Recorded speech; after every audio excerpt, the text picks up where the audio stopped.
Yeah, I think, and it's only a theory, but when I look at it, I see that serial killers tend to run more successfully, for lack of a better word, not be apprehended.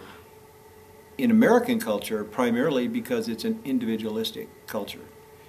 And my feeling right now is in collectivism, such as in Japan or in the Middle East, they don't have as many stressors as far as living because they expect everybody to have the same.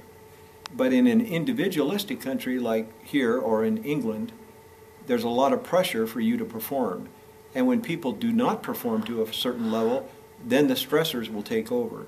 And we know that every serial killer, when they operate when those stressors have occurred. There's more stressors in an individualistic country. It can't just be poverty because India has incredible poverty, and yet they don't have any serial killers. So it can't just be that, but they're a collectivistic country. In the United States and England, and even in Canada to a certain degree, it's that pressure to perform. And when men can't live up to that level, the anger starts to flow. In addition to that, I think that living in the United States where there is so many sexual mores that, you know, we're not healthy about the way we view sexuality. There's no serial killers in Norway, and they have open sex there.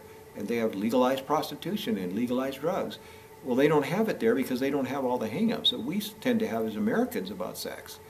And when you've got the availability of guns, you've got the violent media, you've got hang-ups about sex, and we get them all intertwined in pornography and those type of things, plus the triggers of the stressors from the individualistic society and not being able to compete in it, the pressure's going to go off. It's like a tea kettle boiling.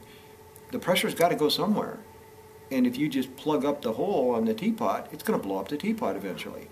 So our factors of living in a collectivistic society with all these other things about sex going on, all the publication, I mean, look at the one in New York now. He's up to 10 bodies. He's practically famous.